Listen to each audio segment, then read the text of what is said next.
Hi guys, how are you? Hope you are safe and well. So in this video we continue solving each questions of chapter number first, that is number system of class 9th exampler. So हमने question number 5 तक last video में किया था, वो मैं description में डाल दूंगी एंड क्वेश्चन नंबर 6 से मैं इस वीडियो में डालूंगी. So if any doubt and you want to learn any another topic, so comment below. So let's start with the question number 6 that says that which of the following is irrational. So इसमें हमें जो भी हमारे को following parts दे रखे हैं उसमें हमें बताना है कि कौन सा इरेशनल नंबर है. दिस मीन्स एक एक करके सॉल्व करते हैं. इरेशनल नंबर मतलब जिसके ऊपर से हम रूट कभी हटा नहीं सकते.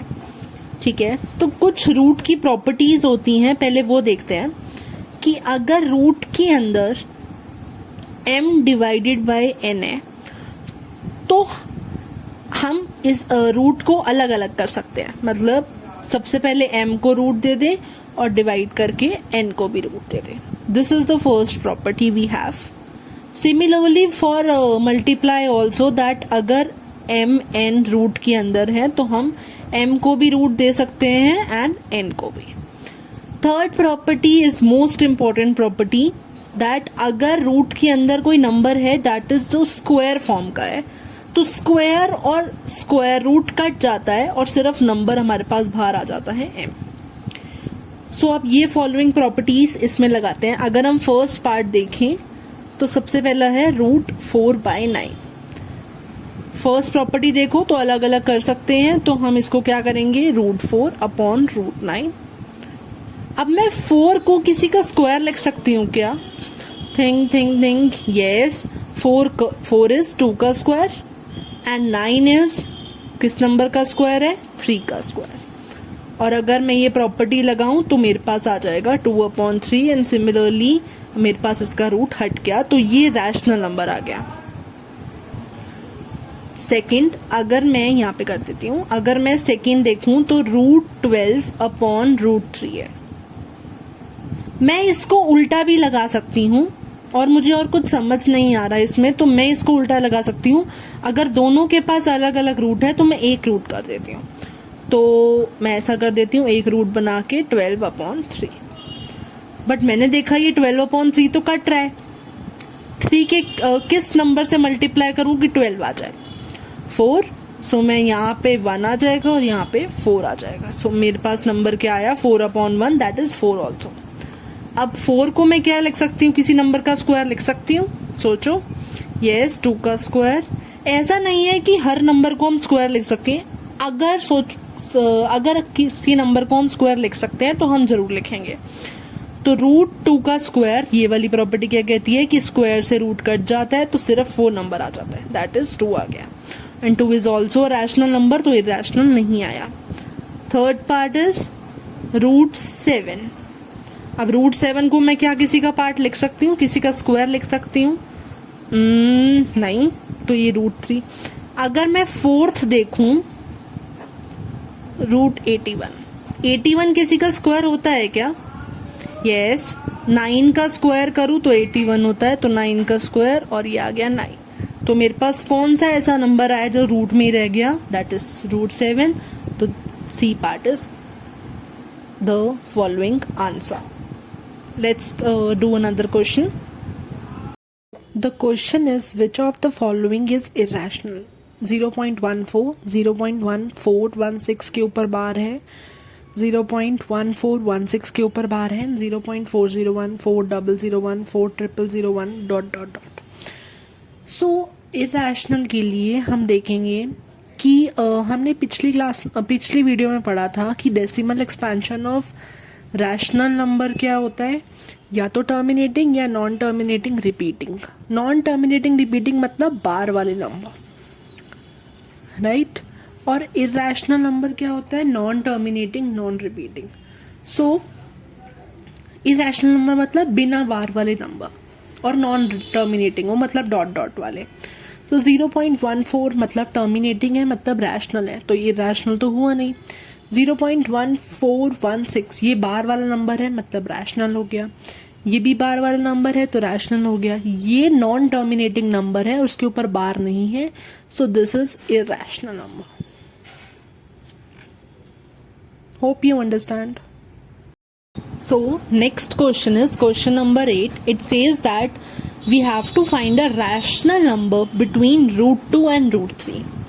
तो ऐसे क्वेश्चन जिसमें हमें या तो रैशनल नंबर फाइंड करना हो या इरैशनल नंबर फाइंड करना हो और जो दो नंबर गिवन हो वो रूट में हो, तो सबसे पहले हमको क्या करना होता है, रूट 2 और रूट 3 जो भी गिवन होता है उसकी वैल्यू फाइंड करनी होती है। इसमें रूट 2 रूट 3 है तो इसकी वैल्यू आप लॉन्ग मेथड, जो लॉन्ग स्क्वायर रूट मेथड आता है उससे फाइंड करेंगे। अगर आपको वो नहीं आता है तो प्लीज कमेंट बिलो, मैं उसकी भी सेपरेट वीडियो बना दूंगी।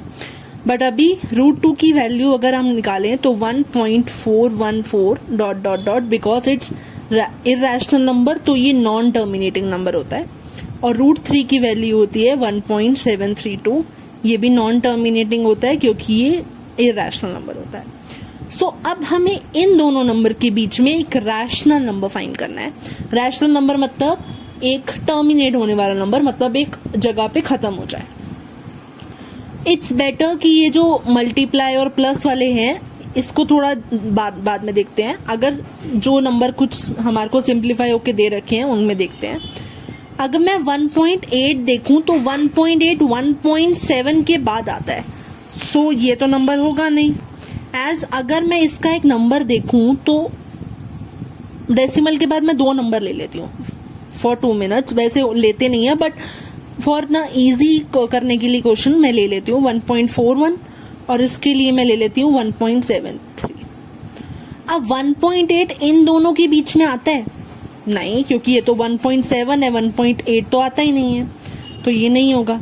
1.5 आता है, हाँ ये 1.4 के बाद आता है और 1.7 से पहले आता है, तो this is the number.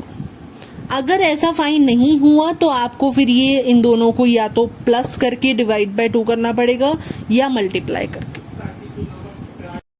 So next question is the value of 1.9999 in the form of p by q where p and q are integers and q non equals to 0। तो अब इस p by q फॉर्म में करना मतलब rational number में करना। सो 1.9999, so the number is 1.9999 dot dot dot, मतलब ये नॉन टर्मिनेटिंग नंबर है और डेसिमल के बाद मैं देख रही हूँ कि ये जो नंबर है वो रिपीट कर रहे हैं, मतलब ये रेकरिंग नंबर भी है। तो ऐसा नंबर जो नॉन टर्मिनेटिंग नॉन टर्मिनेटिंग और रेकरिंग हो, this number is rational number. तो हम इसको p बाई क्यू फॉर्म में लिख सकते हैं। अब कैसे लिख सकते हैं उसका एक प्रोसीजर होता है, वो ध्यान से समझिएगा।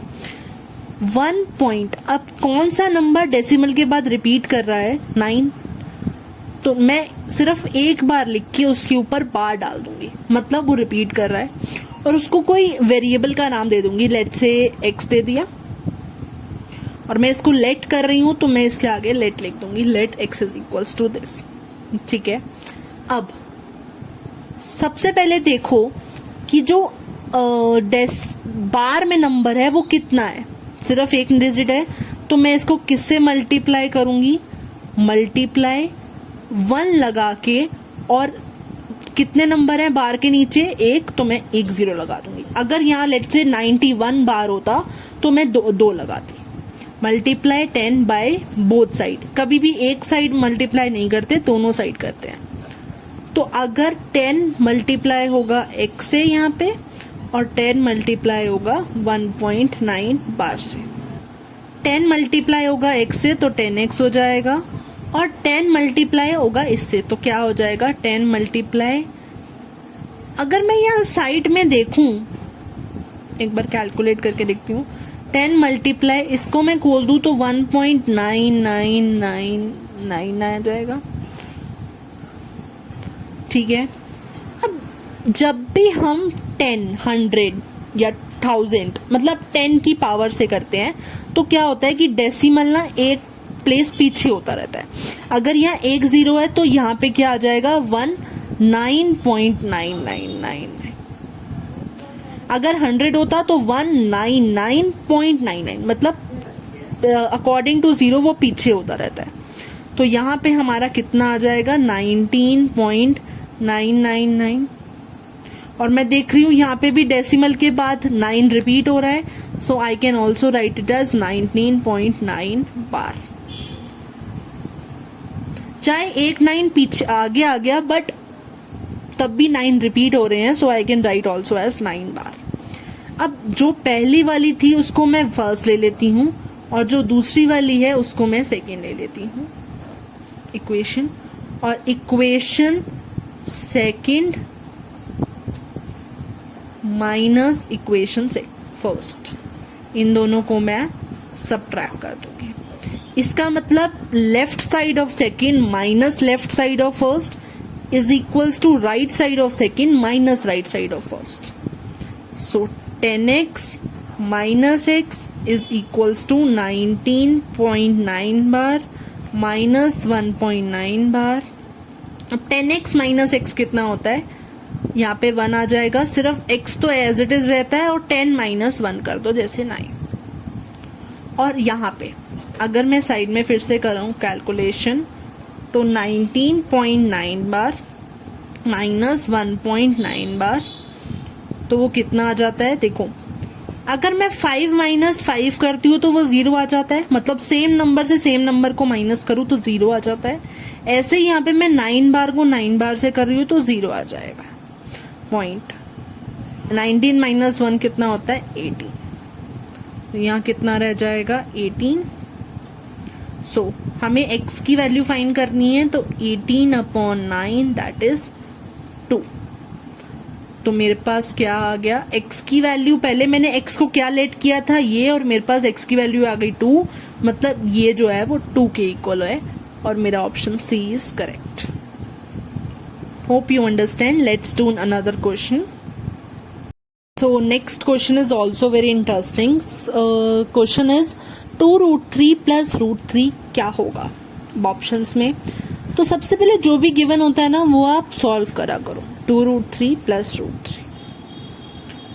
ओके, सो ना मैं इन क्वेश्चंस में ना मेरी एक ट्रिक होती है कि जो भी रूट वाले नंबर होते हैं ना, अगर हमें प्लस या माइनस करना होता है तो रूट वाले क्वेश्चंस को ना टॉफी ले लिया करो, ठीक है। सो 2√3 प्लस √3 मतलब 2 टॉफी, मैंने यहाँ पे √3 को एक टॉफी ले लिया, प्लस अब √3 के आगे कोई नंबर नहीं है। अगर मैं एक टॉफी कहूँ या टॉफी कहूँ दोनों सेम ही होता है, तो इसका मतलब अगर √3 का आगे कुछ नहीं लगा हुआ तो इसका मतलब 1 आगे लगा होता है। सो 2 टॉफी प्लस 1 टॉफी। आपके पास 2 टॉफी थी, कोई आया तो आपने एक और टॉफी ले ली, कितनी टॉफी हो गई 3 टॉफी। और 3 टॉफी हमने क्या लिया √3, तो मेरे पास क्या हो गया 3√3 आंसर आ गया। ओके, तो अब रूट वाले नंबर आए मल्टीप्लाई में। अब वो कैसे करते हैं। सो जो क्वेश्चन है √10 मल्टीप्लाई √15, ऑप्शंस बिना देखिए सबसे पहले ट्राई टू सॉल्व इट, ठीक है। अब रूट की प्रॉपर्टीज मैंने आपको पहले भी बताई कि जो रूट mn है तो हम इसको अलग अलग रूट दे देते हैं, मतलब m को भी रूट दे देंगे और n को भी, या इसको उल्टी भी प्रॉपर्टीज लगा सकते हैं। अगर कुछ ऐसा गिवन है तो हम ऐसे भी कर सकते हैं। यहाँ देखो √10 के पास भी रूट है, √15 के पास भी रूट है, और मल्टीप्लाई में है तो हम एक रूट में कर सकते हैं। सो मैं 10 मल्टीप्लाई 15 कर दूं, तो 10 मल्टीप्लाई 15 कितना होता है 150। अब ऑप्शंस में देखो क्या 150 रूट गिवन है, नहीं, तो मतलब हमें आगे इसको सॉल्व करना पड़ेगा। अब वो कैसे करेंगे। सो अब इसके लिए भी एक ट्रिक होती है। देखो 1 का स्क्वायर क्या होता है 1, 2 का स्क्वायर क्या होता है 4, 3 का स्क्वायर 9, 4 का स्क्वायर 16 एंड 5 का स्क्वायर इज 25। ज़्यादा तक हमें यहीं तक ज़रूरत पड़ती है। सो अब देखो 150 इन किन का डिवाइज़र है, मतलब 1 से जाता है, हाँ जाता है, 4 से जाता है, 9 से जाता है, 16 से जाता है या 25 से जाता है। मुझे देखने से लग रहा है कि 25 से चला जाएगा, तो मैं देखती हूँ कि मैं 25 से क्या मल्टीप्लाई करूँ कि मेरा आ जाए 150। सो थिंक 6 से, यस। अब एक रूट में दो नंबर, तो मतलब मैं रूट अलग अलग कर सकती हूँ। So root 25 multiply root 6। Root 25 क्या होता है, मैं रूट 25 को अंदर 25 को 5 का स्क्वायर लिख सकती हूँ मल्टीप्लाई रूट 6। और मैंने आपको भी पहले भी प्रॉपर्टी बताई है कि अगर रूट के अंदर किसी नंबर का स्क्वायर हो तो स्क्वायर से स्क्वायर रूट कट जाता है, तो वो नंबर बाहर आ जाता है। इसका मतलब ये 5 आ जाएगा और 5 root 6। So which option is correct? Option number 2. Now rest of the question we'll do in next class. तब तक take care. Bye. Have a nice day.